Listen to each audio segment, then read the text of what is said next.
Hey there, folks. Welcome to today's episode of the Strategy and Leadership Podcast. My guest today, Meredith Monday Schwartz, who is the CEO.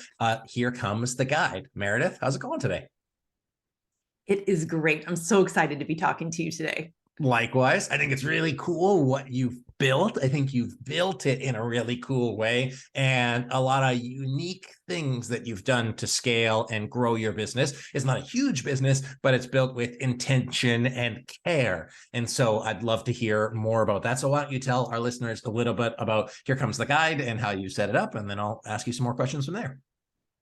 All right, absolutely. So Here Comes the Guide is interesting on a couple of levels because it actually started way back in 1989 as a book, a physical book that we published. And so it has a really interesting trajectory as we've gone from publishing books about the best places to get married. Started out just in California, we've expanded nationally, and of course now we no longer publish the actual book. Now we do a website. It's called a wedding resource website where we give hundreds, thousands of venues on our website all across the country and we help people figure out their best venue where they want to get married. So we've been doing this for a really long time. I actually joined the company back in 1997. We didn't even have a website back then, and there was only the founder and her sister working for the company. So I was their third employee. And so we got started pretty immediately. Again, we were still publishing the book, but we pretty immediately began work on the Here Comes the Guide website, got that up and running. And then over time, I found that my skill set was really in figuring out the direction that we needed to go and then executing on the things that needed to happen to get us there. So really an operations and administrative mindset. And so over time, our founder, Lynn Broadwell, began to be able to step back. And in 2016, the entire company was able to buy out Lynn. And so now we are an employee stock ownership program owned company. So it's called an ESOP.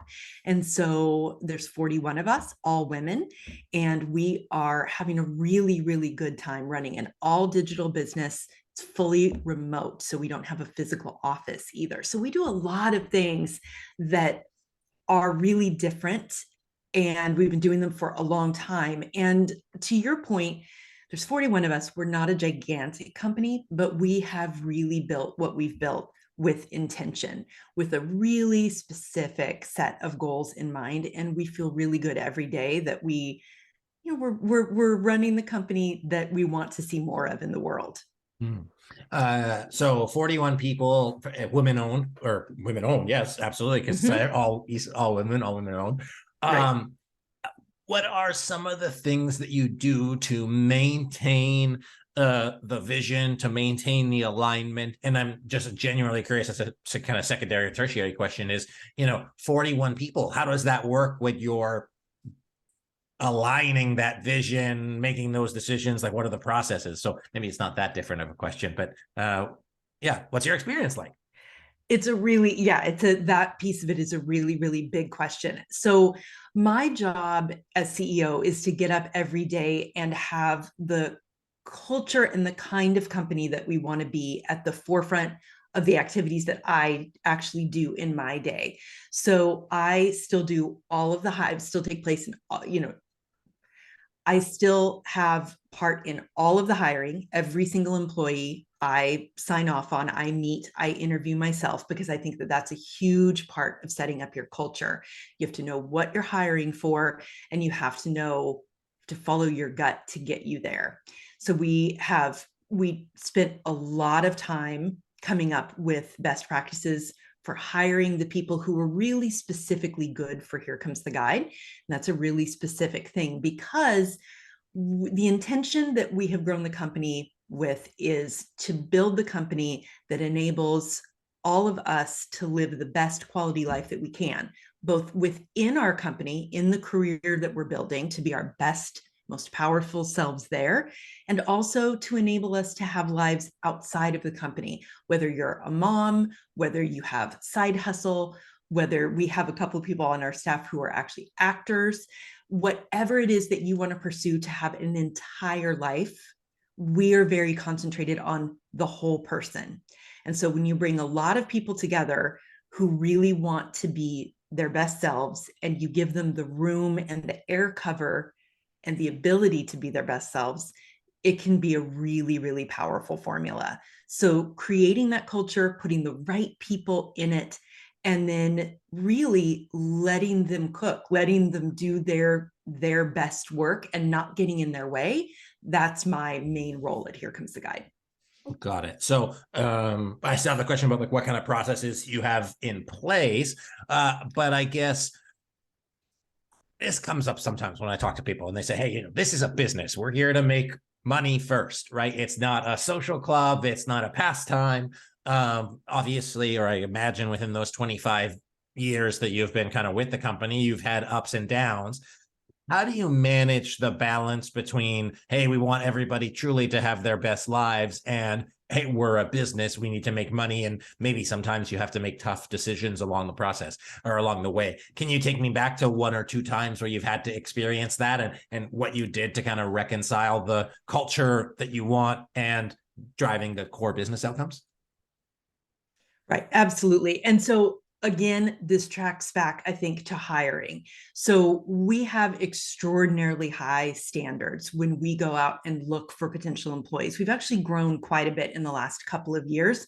So we've honed even more our structure and our processes for finding the right employees.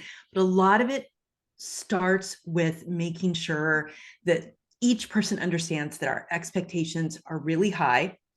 We don't do a lot of micromanaging, but day to day, we have a really good sense. So we're a fully distributed team, right? I said that. So everyone works from their home office, but we have developed processes to make sure that we know what work is getting done each day.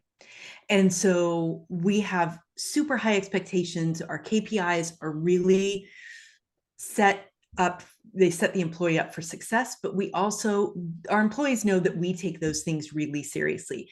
The only reason that what we do works is that we're only as strong as our least motivated employee. So when we go to hire people who are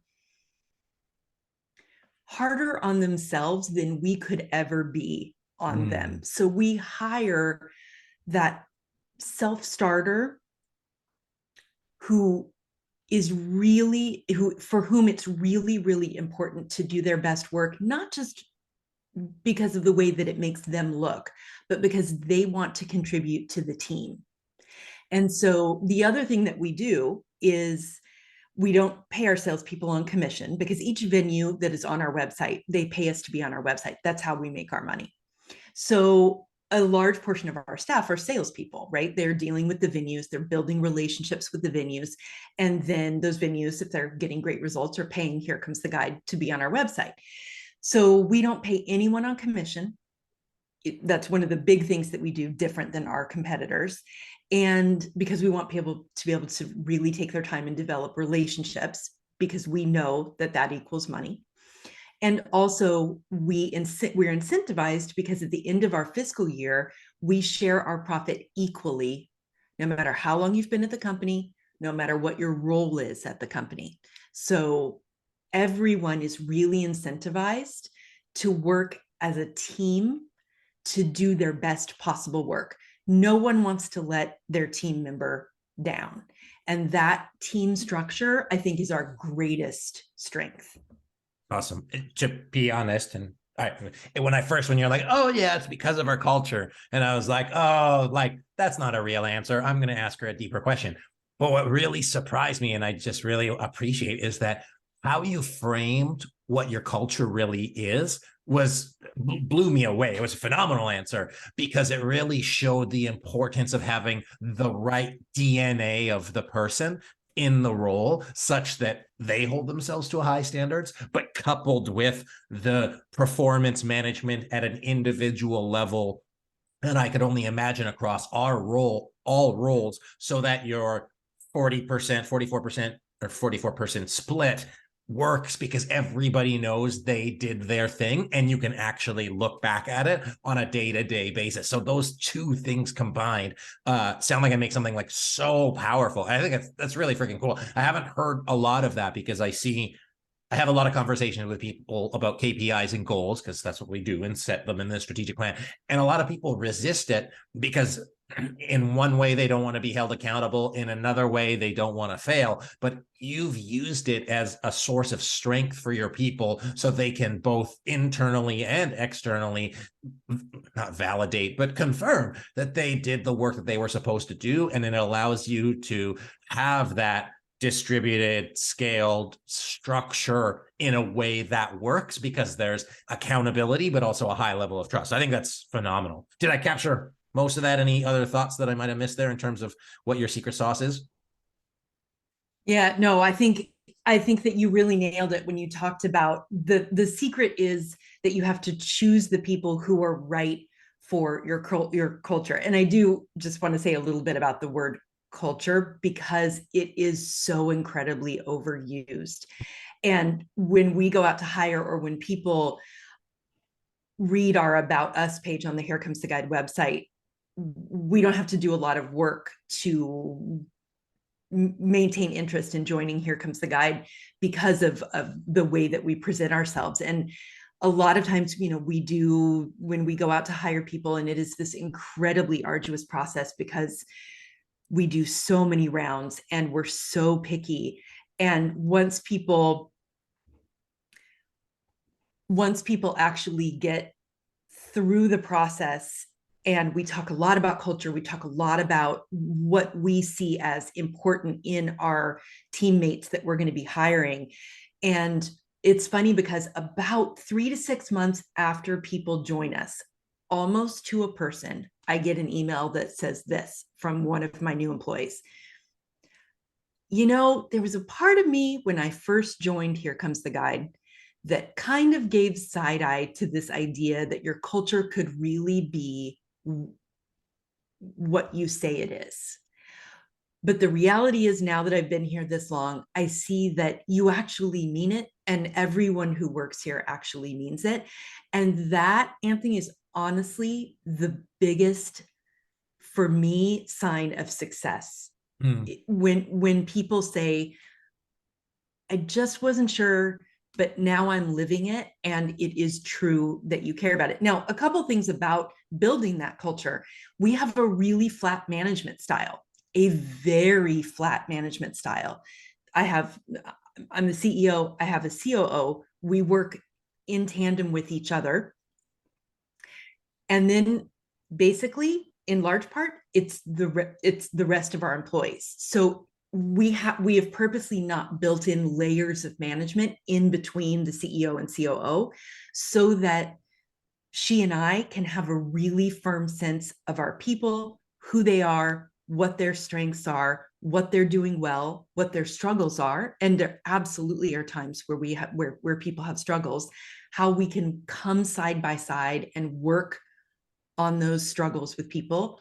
Or if they can't work through that, let them go in the most humane way possible, in the most authentic and vulnerable way possible, and then make sure that they have a sense of who we are too. And so I think a really big part of this is that our people don't look at the CEO and COO as being any different than the rest of the sisterhood. It's all very flat so that we can have that holistic team feeling. I think as soon as you build in a lot of layers, it becomes murky how to do that. I definitely get that. And without hypothesizing too much of how it's your organization structure, because I look and you can be like Denver wedding venue, New York wedding venue, that the nature of your business allows for that continuity because it's consistent. If you had, it may or may not work with like a service type business that had such different rules, and maybe it does, right? So I don't want to hypothesize either way, but I do like the intentionality that you put through that, your ability to hold people to a high standard, but also it was clear to me that you said, hey, if you're not meeting that standard, you're not the fit for the culture, and that would ultimately impact everybody else. So you're looking out for the collective. So your KPIs, your measurement, your culture is good for the company. It's good for the collective. And since everybody owns the company, everybody would understand if somebody is not meeting that. I also assert that there's a good level of transparency in terms of your metrics, your measures, performance, that kind of thing. How do you have that set up, again, without giving away trade secrets? Secrets, right? Exactly. No, I mean, I think that is key. Transparency is key. Again, we are all owners. We're owned by an employee, stock ownership program. And so it's important to me to always be communicating out how we're doing as individuals, but also how we're doing as a company and toward what goals. So once a year, we get together, everyone in person. We get together. The last couple of years, it's been here in Austin, where my COO and I live, and we bring everybody together for a super bougie week together. But a big focus of that is talking about setting our goals and our projections for the following fiscal year. So we get together and do that. We spend 3 days doing it. Everyone is a part of it. Every role in the company is a part of it. Everyone knows by the end of that, because we've built it all together, exactly what hard and fast numbers that we are driving toward by the end of the following fiscal year. And then from there, we do a couple of things. We do quarterly, I send out a video to the entire staff, letting them know we run on the traction system, right? And so we update everybody on our rocks and how did the leadership team do on their rocks? How did the company do on our rocks? What went well, what didn't go well, really, really communicating that out in a very authentic and vulnerable way. Monthly, my COO puts together a video where she talks through exactly from a financial point of view, how did we do for that month? What do we need to do more of? What do we need to do less of? What's working, what's not? And then on the daily, we have a database. It's actually built in FileMaker Pro. It's a completely bespoke database built just for us and for our company. We've put a tremendous amount of investment in that gives us, each role has their own dashboard. So on the daily, each different role can see the KPIs that they are working toward, their expectations, and then also the goals that they've set for the quarter and the goals we've set for the year. So as soon as we open up our database in the morning, each person sees exactly where they stand, where the company stands, has a really firm idea about what their work can do to move the needle on each one of the rocks we've set for the company. That's amazing. That's awesome. That's like strategic maturity at its finest. I mean, it's cool to see you have 33 years of learning, but because there's been a consistent leadership and consistent improvement. And I would also bet, you're not going crazy growth. 40 people is manageable, but I also think it's manageable by intent. If you had 200 people, you wouldn't have the depth or quality that you do. So you have a high quality enterprise, you've got high quality staff, you've got high quality culture, you've got high quality measurement, and it, because it's done in a manageable way with the right amount of people, I think it's such a cool business. So honestly, Meredith, it's such a pleasure hearing about this. I don't plan on getting married again, so I will likely not use one of your guides, but if anybody is planning on getting married, go check out Here Comes the Guide. And it's really cool. And the fact that you do a 3-day offsite company-wide to get everybody aligned, engaged, bought in, because they're all owners. It's fantastic. So just as we finish up here, where can listeners learn more about you? Where can they connect, learn more about all the amazing venues you have on Here Comes the Guide, and connect with you, asking you questions if they so choose? Absolutely. So the main place to connect with us is going to be on our website at herecomes.theguide.com. Take a look if you're interested in how we run our business. We have our core values and lots more about the things that are important to us in the About Us section of our website. And you can always follow us on Instagram at Here Comes the Guide. That's also a great way to be in touch with us. Amazing. Meredith, thank you so much for being here. Truly a pleasure. I learned a lot, real best practices to do this, and another good reminder to filter your employees to the highest degree so that you can have that quality. So thanks for being here today. Thank you so much. It was a pleasure. Well, likewise. Folks, my guest today, Meredith Monday Schwartz, who from Here Comes the Guide. One of the cool things, again, I was truly surprised. We said, hey, our culture really supports that, but it's because she tied in the performance management. In fact, the entire company tied in the performance management to back it up. Extraordinary communication, extraordinary transparency, and a commitment to excellence, top down, bottom up. Cool to see. I encourage you to learn, take some best practices from that in addition to the communication. So many things done well in this company. I hope you can get some good tips from that today. So thanks for being here. Thanks for watching. This has been the Strategy and Leadership Podcast, and have a great day. See you next time.